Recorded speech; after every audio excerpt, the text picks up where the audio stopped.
আসসালামু আলাইকুম। আমি আজকে আপনাকে দেখাবো লটকা শুটকি রান্না। এটা অনেকেই রান্না করে, তাও দেখাই দিচ্ছি। আমরা যেভাবে রান্না করি এভাবে রান্না করবেন, খুব স্বাদ। তো প্রথমে এভাবে মাথাটা একটু কেটে, মানে নোংরা মাথাটুকু ওটুকু ফেলে দেওয়ার পরে তারপরে এভাবে পেটের মধ্যে যে নোংরাগুলো আছে, নাড়ি ভুড়ি, এগুলো একটু সব ফেলে দিতে হবে, মানে পরিষ্কার করে নিতে হবে। মানে এখানেই অনেক নাড়ি শুটকি হয়ে থাকে, অনেকে এটা ফেলে নাকি জানি না, তবে এভাবে ফেলে নিয়ে এলে শুটকিটা খেতে রুচি আসে, মানে খুব ভালোই, মানে পরিষ্কার করে নিতে হবে। তারপর এগুলোকে ছোট ছোট করে সুন্দর করে টুকরো টুকরো করে কেটে নেবেন। আপনারা যে যেরকম ছোট করে টুকরা খাবেন সেরকম করে নেবেন। আমি এরকম সাইজ করছি, ইচ্ছে করলে একটু ছোটও করতে পারেন আপনারা, তো বেশি বড় একটা করেন না, তাহলেই হবে না। তো তারপর এইভাবে কাটা হয়ে গেলে সবই যে আমি কেটে নিয়েছি দেখতেছেন। এখন আমি একটা খালি কড়াইতে একটু হালকা হিট দিয়ে, মিডিয়াম টু লো হিটে একটু ভেজে নিচ্ছি। এটা একটু যখন দেখবেন যে নাড়তে নাড়তে ভাজা হচ্ছে, ওর মধ্যে থেকে চুচা উঠে পুড়ে যেতে লাগবে এবং গাটাও হালকা যখন লাল লাল হয়ে যাবে, একটা স্মেল বের হবে, তখন বুঝতে পারবেন যে এটা ভাজা হয়ে গেছে।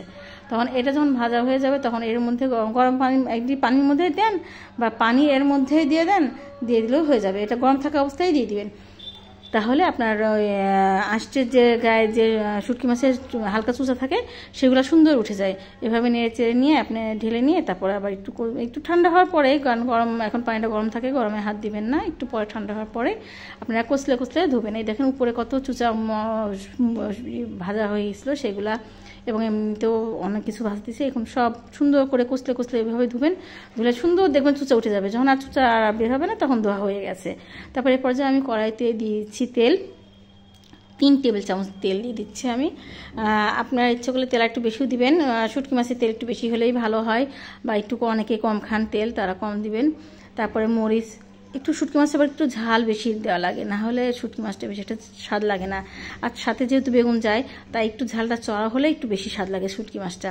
তো তারপরে আমি পেঁয়াজ মরিচ হালকা এরকম ভাজে নেওয়ার পরে আমি এর মধ্যে আবার একটু পেঁয়াজ বাটা আবার 1.5 চা চামচ দিলাম, তাহলে একটু ওই গাঢ় ভাবটা, একটু আঠালো ভাবটা ভালো হবে এই জন্যে।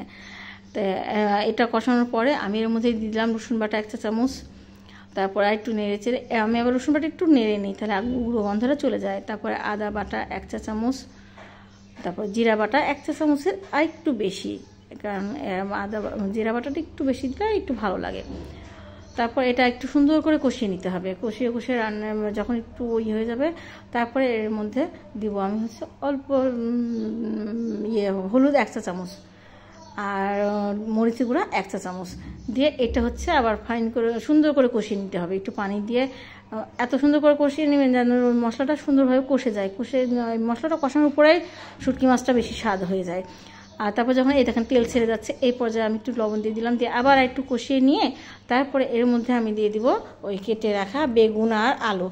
মানে বেগুন আর আলুটা আমি কাটছি কিউব করে, আপনারা দেখেন, মানে সিঙ্গায় যেরকম দেয় আলু সেরকমভাবে বেগুনটা ওরকম করে একই সাইজ করে সুন্দর করে কাটছি। কেটে নিয়ে এটা এখন এর মধ্যে দিয়ে কষাচ্ছি। এটা একটু সুন্দর করে ওর মধ্যে কষাই নিয়ে যখন একটু আমড়ায় যাবে, ঠিক সেই মুহূর্তে আমার শুটকিটা দিতে হবে, কারণ শুটকিটা তো অলরেডি আপনার ভেজে ধোয়া হয়েছে, ওটা এমনিতেই একটু সিদ্ধ, আধা সিদ্ধ মতো হয়ে গেছে। তাই এই পর্যায়ে আমি যখন একটু আলু আর বেগুন হালকা আমড়ে যায়, তখন এর মধ্যে শুটকিটা দিয়ে দিচ্ছি। দিয়ে এখন সুন্দর করে কষিয়ে এটাকে রান্না করতে হবে। মানে যখন কষে যেতে আবার একটু লেগে ধরতে লাগবে কড়াইতে, তখন আবার অল্প একটু পানি দিয়ে কষাতে হবে।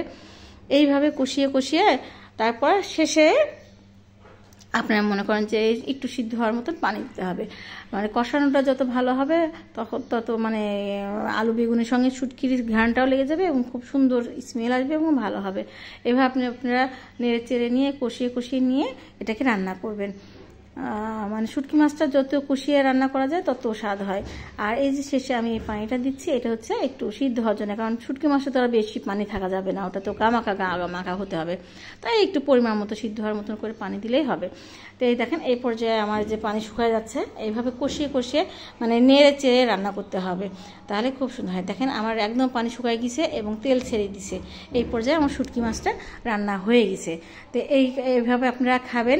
এইভাবে লটকা শুটকি রান্নাটা খুব টেস্ট লাগে, মানে মুখে লেগে থাকার মতন স্বাদ লাগে। ঝাল আর লবণ একটু চড়া দিলে আলু বেগুনের সঙ্গে, অনেকে আলু বেগুনের সঙ্গে হয়তো বা খান না, তো এভাবে খেয়ে দেখবেন, ভালো লাগবে। তো আপনারা পরবর্তী ভিডিওর জন্য পরবর্তী ভিডিও ছাড়বো, অপেক্ষা থাকেন। আসসালামু আলাইকুম।